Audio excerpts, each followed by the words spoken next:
বুবলিকে আমি নিয়ে এসেছি চলচ্চিত্র জগতে, হঠাৎ একই বলেন শাকিব খান। হ্যালো ভিউয়ার্স, বিস্তারিত জানতে চ্যানেলটি সাবস্ক্রাইব করে সম্পূর্ণ ভিডিওটি দেখতে থাকুন। সুপ্রিয় দর্শক, ঢাকায় সিনেমার অন্যতম ব্যস্ত অভিনেতা ও অভিনেত্রী শাকিব বুবলি এই জুটি দম্পত্য জীবনে একে অন্যের সাথে জুটি বেঁধেছিলেন তারা। পাশাপাশি একজন আরেকজনকে নিয়ে মন্তব্য করে বসেন সোশ্যাল মিডিয়ায়।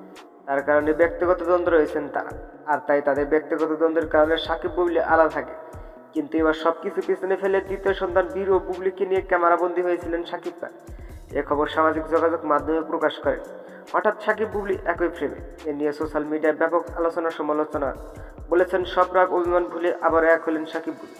কিন্তু আজ একটি সংবাদ মাধ্যমে শাকিব খান বলেন, বুবলিকে আমি নিয়ে এসেছি চলচ্চিত্র জগতে। ছবি হঠাৎ শাকিব বুবলিকে নিয়ে প্রশ্ন করে যাচ্ছে। এ নিয়ে আপনি কি ভাবছেন সেটা ভেবে কমেন্ট করতে পারেন নিচে কমেন্ট বক্সে। ধন্যবাদ পুরো ভিডিওটি উপভোগ করার জন্য।